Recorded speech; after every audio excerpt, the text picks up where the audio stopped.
Hello everyone, welcome to our channel civil Gyan centre. मैं हूं श्रीवर्धन।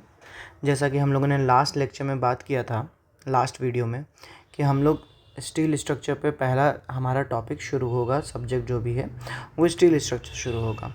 तो आज हम लोग स्टील स्ट्रक्चर शुरू करने जा रहे हैं। उसका सबसे पहला चीज़ इंट्रोडक्शन कुछ आपको दे दूँ, बेसिक इंट्रोडक्शन कि क्या है। तो देखिए, बेसिक इंट्रोडक्शन में यही कि हम लोग आरसीसी में पढ़ते हैं कि कंक्रीट की सहायता लेते हैं हम लोग स्ट्रक्चर्स बनाने में। तो कंक्रीट जो है हमारा, उसकी स्ट्रेंथ अच्छी है, लेकिन किस में अच्छी है? कॉम्प्रेसिव स्ट्रेंथ अच्छी है उसकी, टेंसाइल स्ट्रेंथ उसकी अच्छी नहीं है। तो इसकी वजह से कंक्रीट हमारा क्या कहते हैं, जहाँ जहाँ टेंशन आ रहा है वहाँ पे ये अच्छा काम नहीं करता। तो वहाँ पे हम लोग को ज़रूरत पड़ जाती है स्टील की। वहाँ पे हम लोग को स्टील की ज़रूरत पड़ जाती है। स्टील हमारा compressive as well as tensile strength दोनों में अच्छा है। तो हम लोग को यहाँ ऐसे कंडीशन में जहाँ टेंशन प्रीडोमिनेंट है या रिवर्सल ऑफ स्ट्रेसेस आ रहे हैं, वहाँ स्टील की ज़रूरत पड़ जाती है। इसीलिए हम लोग जो कंक्रीट भी पढ़ते हैं वो आरसीसी पढ़ते हैं, कि रेनफोर्स्ड सीमेंट कंक्रीट, जहाँ पे स्टील को उसमें डाला जाता है। तो हम लोग स्टील में सबसे पहले शुरू करने जा रहे हैं स्ट्रेस स्ट्रेन कर्व। तो देखिए, यहाँ जो स्ट्रेस स्ट्रेन कर्व है वो 3 तरह की स्टील्स के लिए हैं। पहला है कास्ट आयरन के लिए, माइल्ड स्टील, रॉट आयरन। तो देखिए, तीनों में जो डिफरेंस है वो मेन डिफरेंस है कार्बन कंटेंट का। कार्बन कंटेंट का मेन डिफरेंस है तीनों में। कार्बन कंटेंट की वजह से कास्ट आयरन अलग बिहेव करता है, माइल्ड स्टील अलग बिहेव करता है, थोड़ा रॉट आयरन अलग बिहेव करता है। तो हम जानते हैं पहले क्या कि कार्बन कंटेंट की वजह से हो क्या रहा है। मैं आगे लाइन में लिखा हूँ, आप लोग उसको पढ़ लीजिएगा पीडीएफ से, बट पहले बेसिक जान जाते हैं कि कार्बन कंटेंट, ये चीज़ को हम लोग बढ़ाएंगे तो क्या चीज़ बढ़ेगी, क्या चीज़ घटेगी। तो ग्राफ पे जाने से पहले हम लोग ये जान लें कि कार्बन कंटेंट जब बढ़ाएंगे तो हमारा डक्टिलिटी जो है वो घटेगी, और उसका अपोजिट क्या होता है?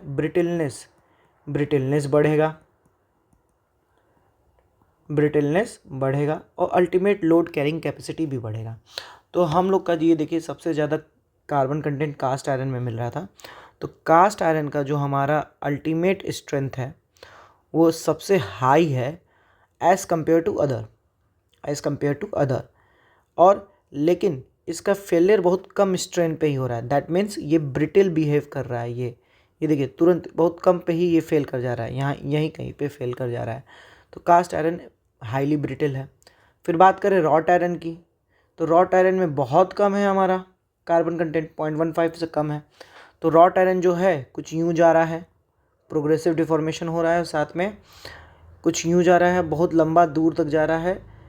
हमारा डिफॉर्म बहुत बाद में हो रहा है, बट हमारा जो अल्टीमेट स्ट्रेंथ है रॉट आयरन की, या मैक्सिमम स्ट्रेंथ जो है, या मैक्सिमम स्ट्रेस जो वो ले पा रहा है, वो बहुत कम ले रहा है। इसीलिए हम लोग जो डिज़ाइन अधिकतर चीज़ें स्ट्रक्चर बनाते हैं वो माइल्ड स्टील के लिए बनाते हैं, क्योंकि ये दोनों का बीच का है। कुछ इसकी प्रॉपर्टीज़ कास्ट आयरन से, मतलब इसकी हाई स्ट्रेंथ वाली प्रॉपर्टी कास्ट आयरन से, और डक्टिलिटी वाली प्रॉपर्टी रॉट आयरन से है, कि ये डक्टाइल भी है, इसके अंदर हाई स्ट्रेंथ भी है। तो इसीलिए हमारे लिए इस आज के केस में, मतलब अब जो इस सब्जेक्ट पढ़ने जा रहे हैं, इसमें माइल्ड स्टील एक इम्पॉर्टेंट रोल प्ले करेगा।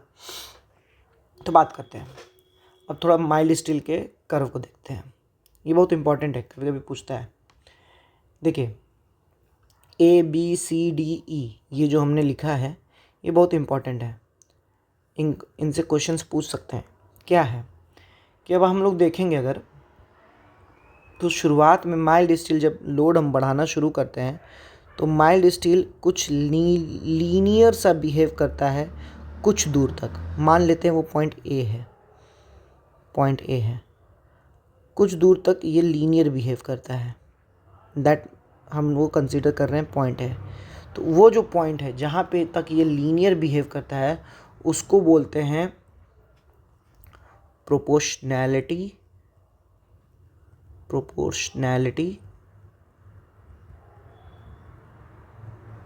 लिमिट। यहाँ ए जो है प्रोपोर्शनैलिटी लिमिट को रिप्रेजेंट कर रहा है, क्योंकि यहाँ तक जो हमारा स्ट्रेस और स्ट्रेन के बीच में जो रिलेशन है वो प्रोपोर्शनल है,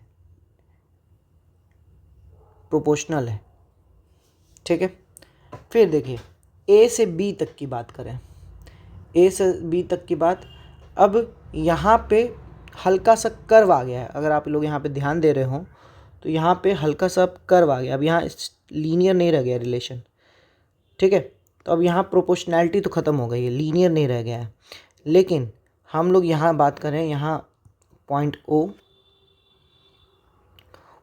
ओ से लेके बी तक, पॉइंट ओ से लेके बी तक हमारा जो पोर्शन है वो इलास्टिक शो कर रहा है कि जो भी हम लोग स्ट्रेन लाएंगे, जो भी हम लोग इलॉन्गेशन लाएंगे, अगर हम लोड हटा दें तो वो रीगेन कर लेगा अपना शेप, रीगेन कर लेगा, मतलब इलास्टिक बिहेव करेगा यहाँ तक, ओ से लेके बी तक। तो जो बी हमारा हो गया वो इलास्टिक लिमिट हो गया, और इसी को यील्ड लिमिट भी बोलते हैं। यील्ड लिमिट जो बी होगा हमारा, यही हमारा यील्ड लिमिट भी हो जाएगा। यील्ड लिमिट मतलब अब इसके आगे हमारे चीज़ें डिफ़ॉर्म करेंगे, सर्विस की रिक्वायरमेंट हो जाएगी, डिफ़ॉर्मेशन आएगा, ठीक है। बी हो गया, तो बी एक तरह से यील्ड लिमिट है, और वो भी अगर स्पेसिफिकली बात किया जाए तो अपर यील्ड लिमिट है। सी जो है due to some chemical constituent, C भी एक तरह का यील्ड लिमिट है, बट इसको हम लोग स्पेसिफिकली लोअर यील्ड लिमिट बोलते हैं, यील्ड लिमिट। अब सी से डी तक का पोर्शन, सी से डी तक के पोर्शन की बात करें, ये कुछ यहाँ पे जगह बना दो, रुक जाइए। सी से डी तक की पोर्शन की बात करें तो सी से डी तक का पोर्शन हमारा, अगर आप यहाँ ध्यान दें फिगर में, तो सी से डी तक के पोर्शन में हमारे स्ट्रेस में कुछ खास बढ़ोतरी नहीं हुई है, स्ट्रेस में कुछ खास बढ़ोतरी नहीं हुई है, लेकिन स्ट्रेन बढ़ रहा है, स्ट्रेन बढ़ रहा है। मतलब हमारा जो एक तरह से प्लास्टिक को अगर आप जलाएंगे तो प्लास्टिक डिफॉर्म होते जाएगा, चाहे आप कांस्टेंट रेट पे खींचते रहें उसको, स्ट्रेस ना बढ़ाएं, बट आप उसको एक कांस्टेंट रेट पे रखे रहें, खींचते रहें तो डिफॉर्म होगा। तो ये हमारा प्लास्टिक रीज़न रिप्रेजेंट कर रहा है, प्लास्टिक रीज़न, कि यहाँ अब डिफॉर्मेशन लगातार हुए पड़ा है, स्ट्रेस में बहुत बढ़ोतरी नहीं है लेकिन डिफॉर्मेशन हुए पड़ा है। तो हमारा सी टू डी जो है प्लास्टिक रीज़न है, डी हमारा एंड ऑफ प्लास्टिक जोन है, ठीक है, वो इतना इंपॉर्टेंट नहीं है, बट सी से डी प्लास्टिक रीजन है, ठीक है। बात करें अब D to E, D to E, अब यहाँ हम लोग देख सकते हैं कि स्ट्रेन बढ़ने के साथ साथ एक क्विक स्ट्रेस भी बढ़ा है, स्ट्रेन बढ़ने के साथ साथ स्ट्रेस भी बढ़ा है। तो इसीलिए इस एरिया को बोलते हैं, इस रीजन को बोलते हैं strain hardening region, strain hardening portion, ठीक है। यहाँ स्ट्रेन बढ़ने के साथ साथ स्ट्रेस भी बढ़ा है, तो ये स्ट्रेन हार्डनिंग पोर्शन हो गया, ठीक है। आगे बात करें, ये कहाँ तक गया है strain hardening portion, strain hardening portion E तक गया है, ई तक गया है, और ई जो है हमारा, वहाँ तक हमारा सबसे हाईएस्ट स्ट्रेस जो वो ले सकता है माइल्ड स्टील, वो ई पॉइंट है, हाईएस्ट पॉइंट। तो इसको बोलते हैं अल्टीमेट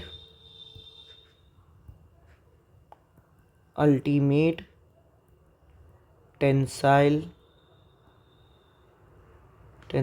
स्ट्रेंथ या स्ट्रेस, अल्टीमेट टेंसाइल स्ट्रेंथ। अब बात करें कि ठीक है भाई, ई की तक की बात हो गई, ई से एफ तक की बात कर लेते हैं थोड़ा, ठीक है। ई से एफ तक की बात कर लेते हैं।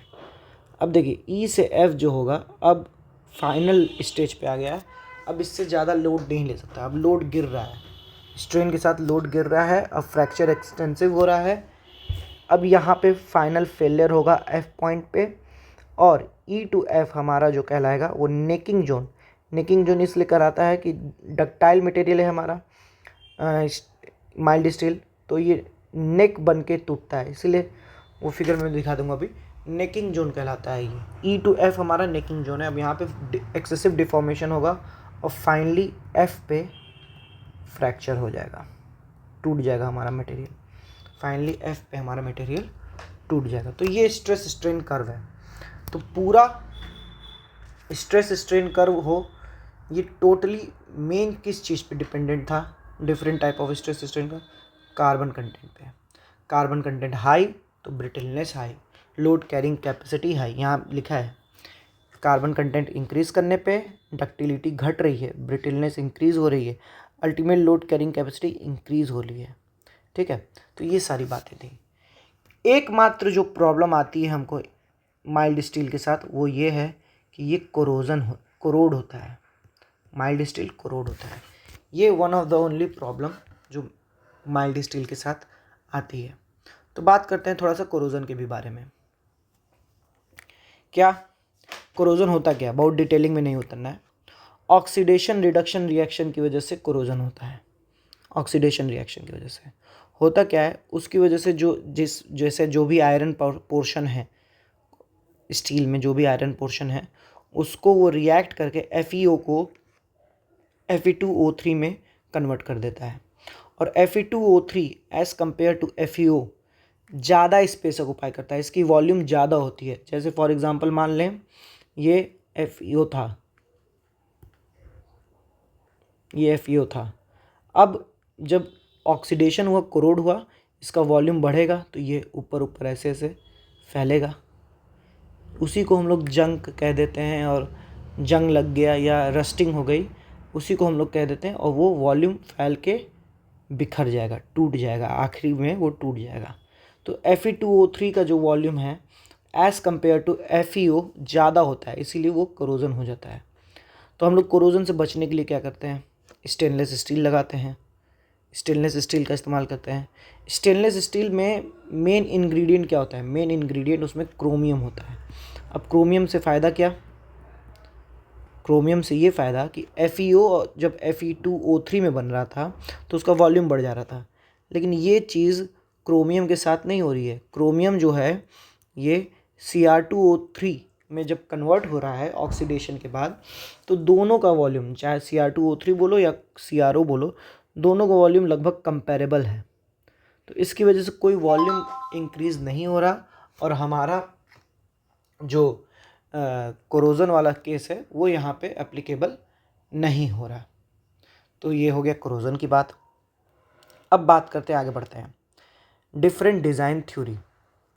डिफरेंट डिज़ाइन थ्योरी, अब देखिए पूरी डिटेलिंग में मैं डिज़ाइन थ्योरी में नहीं उतरूँगा क्योंकि वो RCC का पार्ट है, बट थोड़ी सी बातें कर लेते हैं। अब जैसे अभी हम लोग फिर से एक बार रिवीजन कर लेते हैं स्ट्रेस स्ट्रेन कर्व की। ये केवल माइल्ड स्टील के लिए मैंने बनाया है यहाँ पे कि A तक क्या था हमारा? Proportionality limit. A तक क्या था हमारा? A हमारा था प्रोपोर्शनैलिटी लिमिट का पोर्शन। यहाँ तक क्या है? Stress is directly proportional to strain, proportionality है यहाँ तक। ठीक है। B is upper yield point, upper yield point. और इसको और क्या बोला जा रहा था कि ये हमारा अपर इल्ड पॉइंट के साथ साथ ये हमारा इलास्टिक लिमिट को भी रिप्रेजेंट कर रहा है, इलास्टिक लिमिट को, क्योंकि अब B के बाद अब जो डिफॉर्मेशन होगा वो वापस से रीगेन नहीं हो पाएगा। C जो है हमारा lower yield limit, lower yield limit. C से D जो हमारा रीजन है, प्लास्टिक रीजन है, वहाँ डिफॉर्मेशन ही हो रहा है, स्ट्रेस कांस्टेंट है, प्लास्टिक रीजन है। D हमारा प्लास्टिक रीजन का लास्ट पॉइंट। D से E वाला पोर्शन हमारा strain hardening portion, strain hardening portion. E जो है हमारा, ये हमारा maximum point of maximum stress वाला पोर्शन है, अब इससे ज़्यादा लोड नहीं ले सकता है, तो ये अल्टीमेट लोड या अल्टीमेट स्ट्रेंथ। ठीक है। E to F अब हमारा फ्रैक्चर होना शुरू हो गया, और फ्रैक्चर कुछ नेकिंग बनाते हुए होता है, तो इसको नेकिंग जोन भी बोलते हैं, necking zone E to F। और फाइनली F पे हमारा फ्रैक्चर हो जा रहा है। तो इतनी बातें हम लोगों ने स्ट्रेस स्ट्रेन कर्व में पढ़ी। अब बात करते हैं कुछ डिज़ाइन थ्योरी की।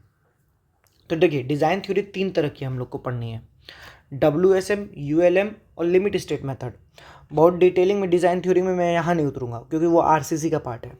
ठीक है, बट इतना जान जाइए कि हम लोग करते क्या है, हम लोग जब भी कोई चीज़ को डिज़ाइन करते हैं, फॉर एग्जाम्पल मैं एक थोड़ा सा हट के एग्जांपल ले रहा हूँ कि फॉर एग्जांपल हम आपको कोई चेयर या कोई टेबल, कोई स्टूल, लंबी सी स्टूल डिज़ाइन करनी है, किसी हॉस्पिटल की बेंच कह लो या स्टूल कह लो, वो डिज़ाइन करनी है आपको, ठीक है। अब वहाँ पे मान लेते हैं कुछ इस प्रकार लोग आते हैं कि 4 लोग एक बार में बैठे हैं स्टूल पे, तो फॉर एग्जांपल पर पर्सन 100 kg मैं मान लूँ, तो हम ये मान लें कि 4 लोग बैठेंगे तो 400 kg तक का वेट उस स्टूल पे आएगा। तो ये क्या है, हमारा लोड है कि 400 kg तक का लोड उस स्टूल पे आएगा। हम मानते हैं कि स्टूल अगर नॉर्मली स्टूल दो प्लाई से मिला के बन रहा है या 2 स्टील रॉड, क्योंकि हम लोग स्टील पढ़ रहे हैं तो स्टील का एग्जांपल लेते हैं कि मेन जो 2 स्टील रॉड लगाने पड़ रहे हैं स्टूल बनाने के लिए, 2 स्टील रॉड बनाने पड़ रहे हैं, 2 स्टील रॉड। एक स्टील रॉड जो है वो 100 kg तक का लोड ले सकता है, तो 2 स्टील रॉड 200, 400 kg तक का लोड। तो एक जो डिज़ाइनर होगा वो सोचेगा क्या कि भाई कभी ऐसा भी तो हो सकता है कि क्रिटिकल कंडीशन कि कुछ लोग एडजस्ट होने के चक्कर में 400 kg को पार कर जाएं,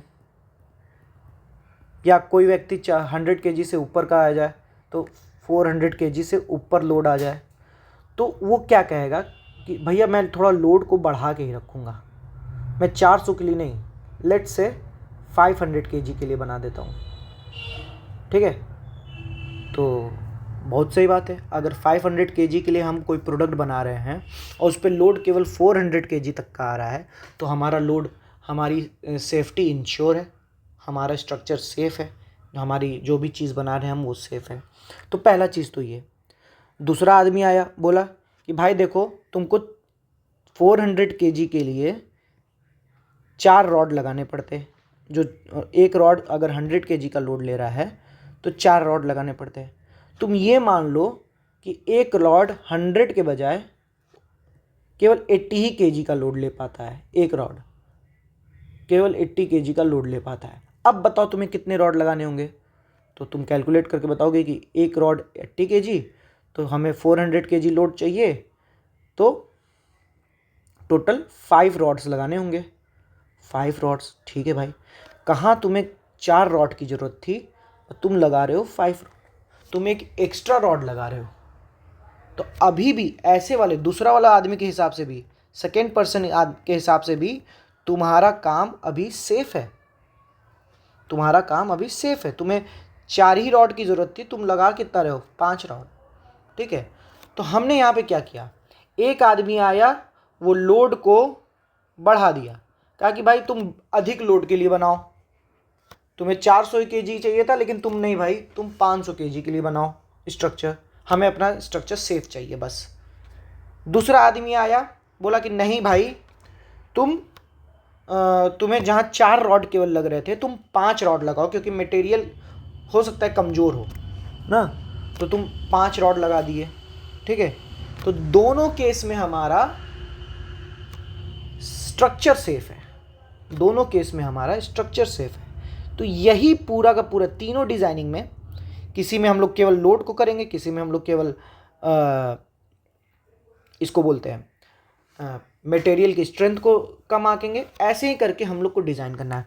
मेन मोटो क्या रहना चाहिए, डिज़ाइनिंग का मेन मोटो होगा कि हमारा स्ट्रक्चर सेफ होना चाहिए, बस, और कोई बात नहीं। Let me remove this.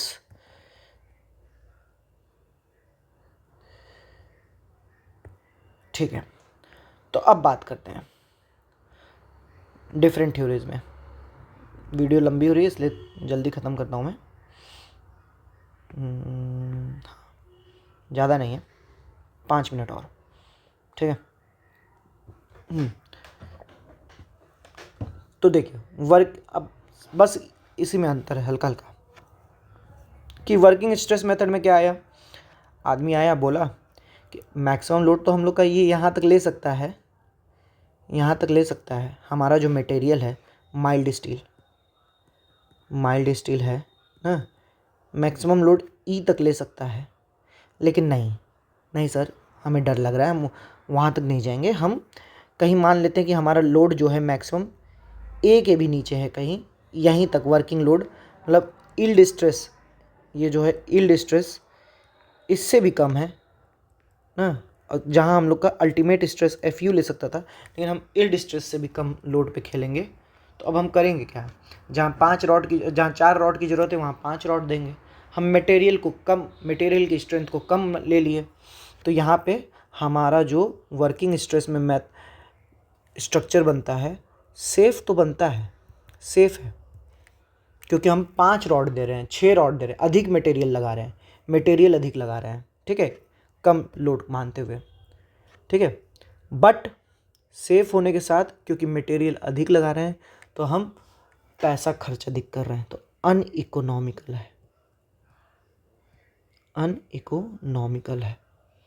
कि WSM मेथड क्या है, सेफ तो है बट अनइकोनॉमिकल है, ठीक है। चलो ठीक है, इतनी बात हो गई। अब देखो अगला कौन था, अगला था ULM। ULM क्या बोला, ULM बोला कि सर मेरे पास एक ऑप्शन है कि आप फुल स्ट्रेंथ यूटिलाइज करिए मटेरियल की, अल्टीमेट लोड के लिए डिज़ाइन करिए। उनके बात बहुत सही बात है, लोड तो ले ही सकता है माइल्ड स्टील अल्टीमेट, तो अल्टीमेट लोड के लिए डिज़ाइन करते हैं। तो अल्टीमेट लोड मेथड में अल्टीमेट लोड तक, एकदम एक्सट्रीम जो मैक्सिमम लोड ले सकता है माइल्ड स्टील, उसके लिए डिज़ाइन किया गया। तो एक आदमी आएगा, देखो भाई तुम अगर यहाँ तक डिज़ाइन कर रहे हो, तो ये बंदा तो किया था तो प्रोपोर्शनैलिटी के नीचे तक ही किया था, इलास्टिक जोन में ही था। तो इलास्टिक जोन में फ़ायदा क्या हो रहा था, जो स्ट्रेन आ रहा था वो अपने आप में ख़त्म हो जा रहा था। मतलब जैसे ही तुम लोड हटाए, स्ट्रेन आया, स्ट्रेन गया, वो वाला काम हो रहा था। लेकिन जब हम लोग बात कर रहे हैं यहाँ तक की अल्टीमेट स्ट्रेस तक की, तो हम लोग इस इलास्टिक जोन को क्रॉस कर गए, ये प्लास्टिक वाला रीजन भी आ गया। तो अब जो स्ट्रेन आएगा वो लोड के हटने पे जाएगा नहीं, लोड के हटने पे जाएगा नहीं। तो अब होगा क्या कि ये जो इतना ज़्यादा स्ट्रेन है वो डेवलप कर जाएगा, वो डेवलप कर जाएगा। क्या, फिर से बोल रहा हूँ कि WSM में क्या हुआ था, WSM में हम लोगों ने मतलब मटेरियल की क्षमता को कम आंका था, मतलब ले सकता है यहाँ तक लोड, लेकिन हमने माना था कि यील्ड स्ट्रेस से भी कम, प्रोपोर्शनैलिटी लिमिट में भी नीचे बहुत कम, इतना कोई पॉइंट होगा, इतना लोड ले पाएगा वो। तो उसके हिसाब से डिज़ाइन किए थे। तो उसके हिसाब से जहाँ 4 रॉड लगनी थी वहाँ हम 5 रॉड 6 रॉड लगा के काम कर गए थे। तो सेफ तो था हमारा, वो सेफ था, लेकिन अनइकोनॉमिकल था, पैसा ज़्यादा लग रहा है। दूसरे वाले में कर क्या रहे हैं, जस्ट उल्टा कर रहे हैं कि हम मान लीजिए लोड अपने अल्टीमेट स्ट्रेस तक लोड लेगा, हम जितना तक उसका प्रॉपर्टी में हमको मिला है FU, वहाँ तक वो लोड लेगा, इसके लिए डिज़ाइन करते हैं। तो इसके लिए डिज़ाइन करने में हुआ क्या, मान लो ये FU हमारा 415 है, 415 न्यूटन पर mm² है, और एक बार ऐसा लोड आया जो 410 तक लोड आ गया, 410 तक स्ट्रक्चर पे लोड आ गया, मतलब कुछ यहाँ तक लोड आ गया, तो क्या होगा, इतना स्ट्रेन भी तो आ जाएगा। अब ये जो स्ट्रेन है वो इलास्टिक स्ट्रेन नहीं है, प्लास्टिक स्ट्रेन है। प्लास्टिक स्ट्रेन होने के कारण ये वापस से रीगेन नहीं हो पाएगा, ये रीगेन नहीं हो पाएगा, मतलब फिर से अपने जो मटेरियल है वापस से अपने पोजीशन में नहीं आ पाएगा, एक परमानेंट डिफॉर्मेशन उसके अंदर आ जाएगा। तो अल्टीमेट लोड मेथड का प्रॉब्लम ये बन के आया, अल्टीमेट लोड मेथड का प्रॉब्लम ये बन के आया कि इकोनॉमिकल तो था, ये इकोनॉमिकल था। इकोनॉमिकल क्यों था, कि हम इसके अल्टीमेट स्ट्रेंथ तक जा रहे हैं, तो हम अब कम रॉड ही लगाएंगे, कम ही रॉड लगाएंगे, क्योंकि हम अब इसके मैक्सिमम क्षमता को यूटिलाइज कर रहे हैं। लेकिन क्योंकि एक्सेसिव डिफॉर्मेशन हो रहा है, एक्सेसिव डिफॉर्मेशन हो रहा है, तो ये एक्सेसिव डिफॉर्मेशन के कारण ये आपका सर्विसेबल हो जाएगा, तुरंत सर्विसेबल नहीं रह जाएगा, सर्विसेबल नहीं रह जाएगा। ठीक है, तो एक्सेसिव डिफॉर्मेशन झेलना पड़ेगा, स्ट्रक्चर में बहुत ज़्यादा डिफॉर्मेटिव आ जाएंगे, डिफॉर्मेशन आ जाएंगे। तो ये यूएलएम की बात हो गई। अब तीसरा मेथड आया। तीसरा मेथड में देखा कि दोनों में एक प्रॉब्लम है, अच्छाई तो है लेकिन दोनों में प्रॉब्लम भी है, तो हम क्यों ना इसको बीच का रास्ता निकालें। क्या बीच का रास्ता? बीच का रास्ता उन्होंने ये निकाला कि ठीक है भाई, दोनों में ही प्रॉब्लम है अपनी अपनी जगह, तो बीच का रास्ता करते हैं कि लोड को थोड़ा ओवर एस्टिमेट कर देते हैं और स्ट्रेंथ को हल्का सा अंडर एस्टिमेट कर देते हैं, अंडर एस्टिमेट कर देते हैं। तो ये चीज़ करने के लिए किस चीज़ का एलएसएम ने इस्तेमाल किया? एलएसएम मेथड ने इस्तेमाल किया partial factor of safety, partial factor of safety. तो बात करते हैं, देखिए ये वही कुछ लाइंस हैं। क्या? इसको वन बाई वन पढ़ लीजिएगा, मैं एक बार दोहरा दे रहा हूँ। To make design forces should be over estimated, जो लोड उस पर आएगा उसको ओवर एस्टिमेट किया जाएगा और मटेरियल प्रॉपर्टी को अंडर एस्टिमेट किया जाएगा। ये क्यों? ताकि हमारा डिज़ाइन सेफ रहे। ये यहाँ पे गैप हो गया, इसको मैं लिख दे रहा हूँ अभी।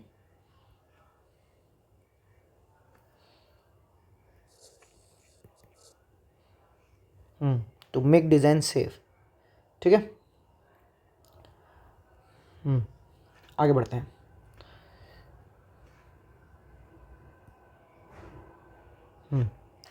अगला क्या है? Yield stress and proof stress. अभी आगे हम लोग देखेंगे प्रूफ स्ट्रेस क्या होता है।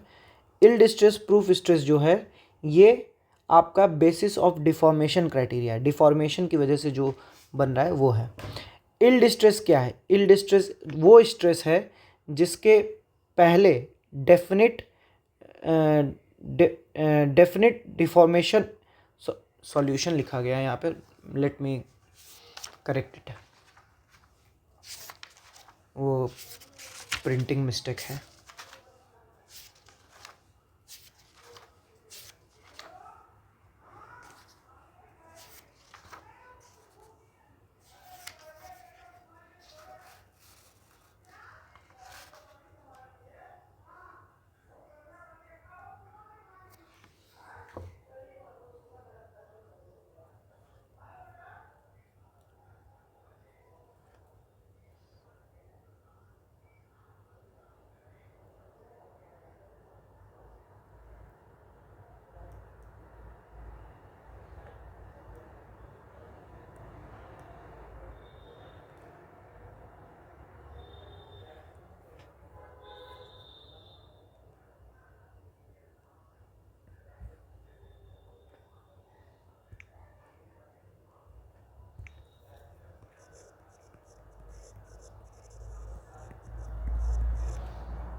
डेफिनेट डिफॉर्मेशन, ठीक है, कि इल्ड स्ट्रेस के बाद हमारा जो आप देख रहे थे अपर लिमिट बी जो था, उसके बाद एक डेफिनेट डिफॉर्मेशन आ जाएगा, परमानेंट डिफॉर्मेशन आ जाएगा। डब्ल्यूएसएम से हम लोग को क्या मिल रहा था?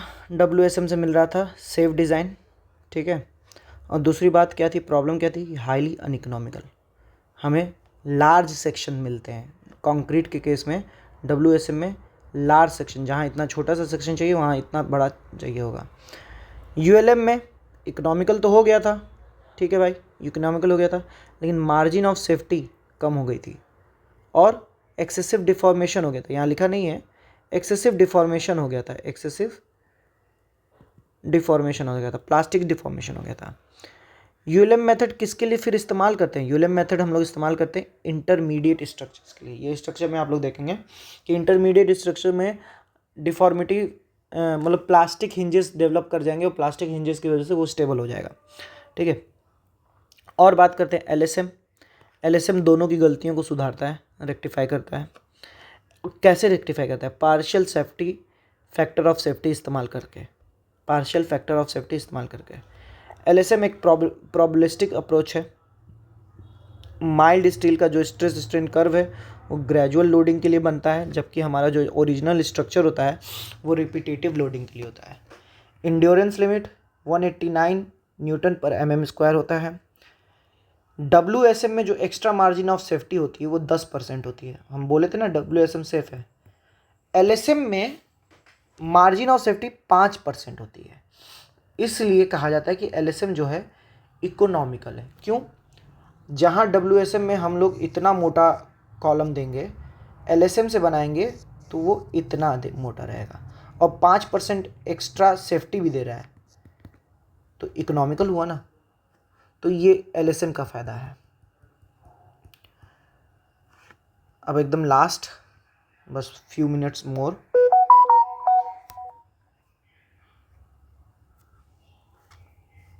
कि different permissible stresses in WSM।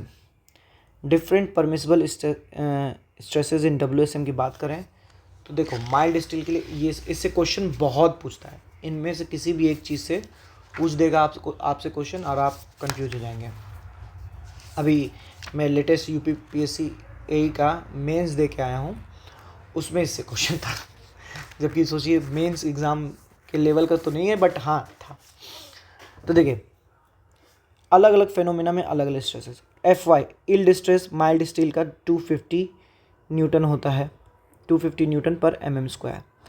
तो परमिसिबल बियरिंग स्ट्रेस की जब बात करेंगे तो 0.75 FY, जो कि 185 न्यूटन पर mm स्क्वायर के बराबर आता है। बेंडिंग की बात करें, ये बहुत देखिए, ये ध्यान रखिएगा, कन्फ्यूज़न होता है बियरिंग और बेंडिंग में। तो जब बेंडिंग की बात करें तो 0.66 FY, जो कि अगर आप 250 रखेंगे तो 165 के बराबर आएगा। टेंसाइल एंड कंप्रेसिव स्ट्रेस की बात करें तो टेंसाइल एंड कंप्रेसिव स्ट्रेस के लिए 0.6 FY, जो 150 न्यूटन के बराबर आएगा for mild steel. Maximum shear stress और एवरेज शियर स्ट्रेस, तो मैक्सिमम होता है 0.45 FY और एवरेज होता है 0.4 FY। और हम लोग को यूपी वाले एग्ज़ाम में ये पूछा था 0.4 FY। तो ये ध्यान रखे रहिएगा, ये सब पूछ देता है। एक बहुत इजी चीज़ है, ये आप याद रखे रहिएगा बस। ये पोर्शन ये तो आ जाएगा, निकल जाएगा, ठीक है।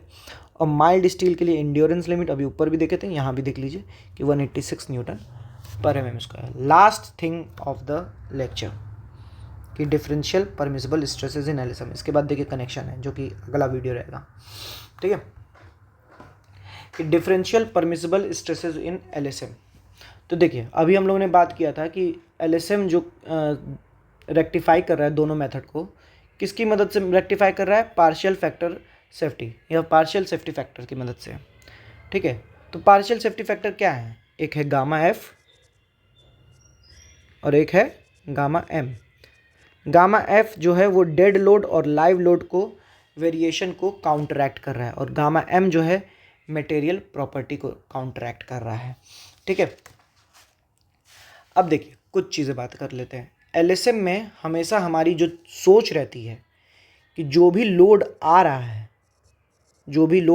है, जैसे 400 लोग बैठ रहे थे, 400 लोगों का लोड था, फॉर वही वाला एग्जांपल ले लेते हैं, 400 kg का लोड था। तो जो हमारा मटेरियल बने, मटेरियल की स्ट्रेंथ जो आनी चाहिए, जो हमारा मटेरियल की जगह हम ज़्यादा अच्छा वर्ड लिखेंगे स्ट्रक्चर की जो स्ट्रेंथ आनी चाहिए वो इससे ज़्यादा ही आनी चाहिए। मतलब जो हमारा बेंच था, इससे ज़्यादा उसकी स्ट्रेंथ होगी तभी अच्छी बात है। मतलब वो 600 kg को झेल ले, ऐसा बेंच बनाए तो बहुत अच्छी बात है। लोड हमारा केवल 400 आएगा और हम 600 kg को लिखेंगे। तो यहाँ पे हम लोग लोड को लिख देते हैं कि ये एक्शन फ्रेम है, यहाँ हमारा एक्शन हो रहा है, ये एक्चुअली में होगा। और ये जो है हमारा रिएक्शन केस है, कि ये हमारा जो रिएक्ट करेगा मटेरियल उसके रिस्पॉन्ड में, वो रिएक्शन केस है। तो हम लोग हमेशा बात किए थे कि लोड को हम लोग बढ़ाते हैं, तो हम लोग जो एक्शन है, डिज़ाइन एक्शन है, उसको हमेशा बढ़ाते हैं, ठीक है।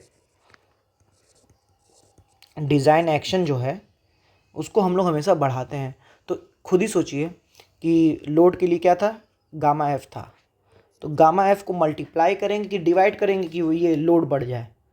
तो गामा F को मल्टीप्लाई करेंगे। गामा F हमेशा वर्किंग लोड, जो लोड आ रहा है, वर्किंग लोड उसमें मल्टीप्लाई होता है और इन ओवर एस्टिमेट करते हैं हम लोग लोड को। और डिज़ाइन स्ट्रेंथ या डिज़ाइन रिएक्शन ही लिख लो, उसको हम लोग अंडर एस्टिमेट करेंगे कि जो उसकी कैपेसिटी है, जो उसकी स्ट्रेंथ है, उससे हम लोग उसको अंडर एस्टिमेट करेंगे। तो जो उसकी रेजिस्टिंग कैपेसिटी है उससे कम मानेंगे। तो अगेन गामा एम था मटेरियल प्रॉपर्टी के लिए, तो resisting capacity divided by gamma M, ठीक है, ये हो जाएगा। लेकिन सब करने के बाद भी जो हमारा डिज़ाइन एक्शन आना चाहिए, it should be less than equal to design reaction, ठीक है, ये होना चाहिए। अब देख लेते हैं लास्ट, एकदम लास्ट, यहाँ पे पेज मुझे ऐड करना पड़ेगा, मैंने ऐड नहीं किया था।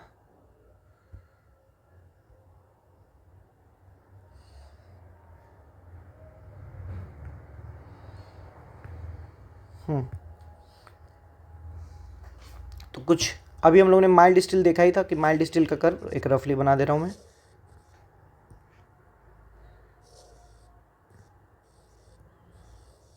ऐसे कुछ था, ठीक है। ये हमारा एफ वाई वाला पोर्शन था, ये हमारा एफ अल्टीमेट वाला पोर्शन था।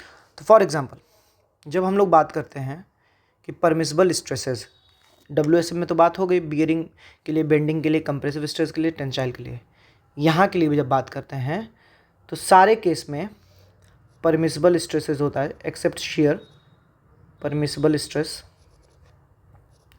अगर हम लोडिंग या मटेरियल की प्रॉपर्टी यील्ड तक ले रहे हैं तो F Y divided by gamma M resisting capacity, तो resisting capacity divided by gamma M, तो गामा एम की वैल्यू यहाँ हो जाती है 1.1, तो यहाँ मैं लिख दे रहा हूँ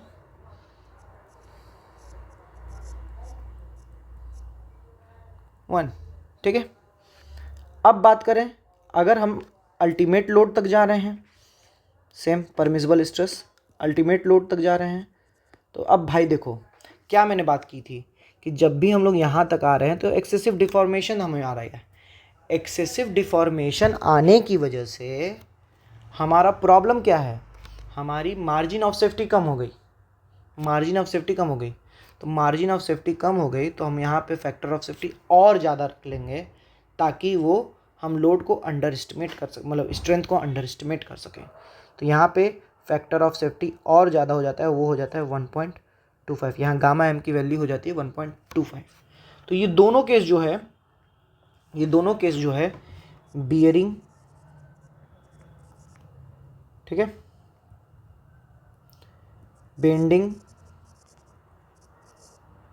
बेंडिंग, कंप्रेशन एंड टेंशन, इन चीज़ों के लिए है, ठीक है। बात करते हैं शियर के लिए क्या होगा। तो एक चीज़ जानते रहिए कि हमारा जो माइल्ड स्टील डक्टाइल मटेरियल है, डक्टाइल मटेरियल जो होता है वो वीक होता है किस में, शियर में। डक्टाइल मटेरियल हमारा होता है वीक शियर में। तो जब कोई चीज़ किसी चीज़ में वीक है तो उस केस में उसको हम और सेव कर दें, फैक्टर ऑफ सेफ्टी और ज़्यादा ले लें तो और अच्छी बात है। तो शियर के केस में, इन केस ऑफ शियर के केस में परमिसिबल शियर